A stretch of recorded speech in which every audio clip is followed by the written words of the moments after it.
A tide mill is a water mill driven by tidal rise and fall. A dam with a sluice is created across a suitable tidal inlet, or a section of river estuary is made into a reservoir. As the tide comes in, it enters the mill pond through a one-way gate, and this gate closes automatically when the tide begins to fall. When the tide is low enough, the stored water can be released to turn a water wheel. Tide mills are usually situated in river estuaries, away from the effects of waves but close enough to the sea to have a reasonable tidal range. These mills have existed since the Middle Ages, and some may go back to the Roman period. A modern version of a tide mill is the electricity-generating tidal barrage.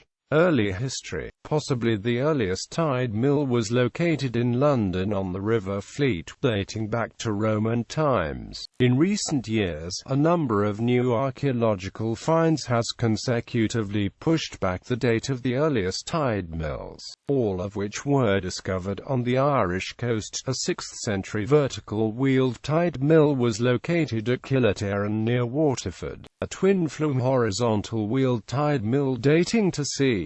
630 was excavated on Little Island. Alongside it, another tide mill was found which was powered by a vertical undershot wheel. The Nedra Monastery mill from 787 was situated on an island in Strangford Loch in Northern Ireland. Its millstones are 830 mm in diameter and the horizontal wheel is estimated to have developed 7/8 HP at its peak. Remains of an earlier mill dated at 619 were also found at the site. The earliest recorded tide mill in England was in Dover Harbour, mentioned in the Domesday Book. The book also mentioned the mills on the River Lee at Three Mills Island, now in London's Docklands. By the 18th century these had become the largest in England.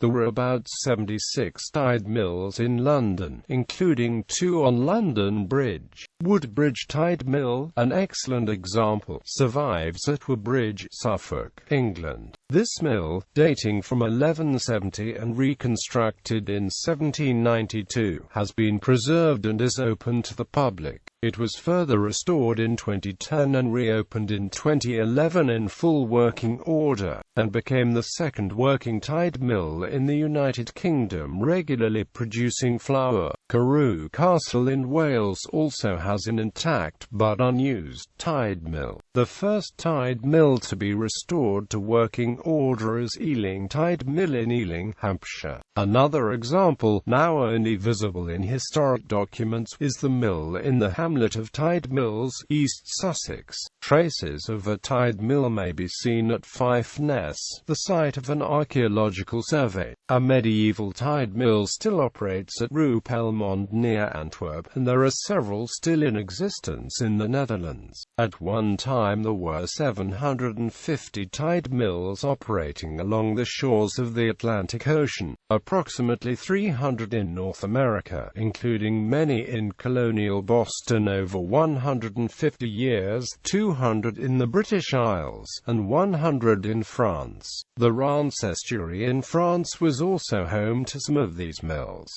By the mid-20th century, the use of water mills had declined dramatically. In 1938, an investigation by Rex Wales discovered that of the 23 extant tidal mills in England, only 10 were still working by their own motive power. If one of the few remaining by the 1940s, at Bewley, H.J. Massingham wrote, part of the mill is built on piles into the reservoir is weatherboarded, while the rest of the building is a warm red brick roofed with lozenge-shaped and rounded tiles which I believe are called fish tiles. All the interior is of wood, ladders, bins for the meal, floorboarding, square pillars, beams, narrow passages, fittings, shaft rise rising to the first floor and all. So ramshackle is the arrangement of the props and supports that it is a wonder that the whole edifice does not tumble about the miller's ears like a pack of cards. The point is that it has stood in this way for something like 6 centuries,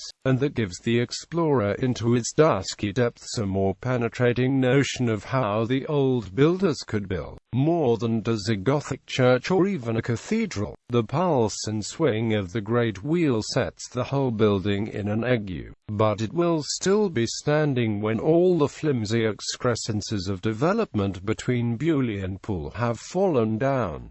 Modern examples. Newer types of tidal power often propose a dam across a large river estuary, although it represents a source of renewable energy. Each proposal tends to come under local opposition because of its likely impact on coastal habitats. One proposal, which came to fruition in 1966, is the Rance barrage, which generates 250 megawatts. Unlike historical tide mills, which could only operate on an ebb tide, the Rance barrage can generate electricity on both flows of the tide, or it can be used for pumped storage depending on demand. A less intrusive design is for a 1 megawatt freestanding turbine, constructed in 2007 at Strangford Loch Narrows, also close to an old tide mill. Surviving tide mills in Britain: Thorington Tide Mill, Thorington, Essex;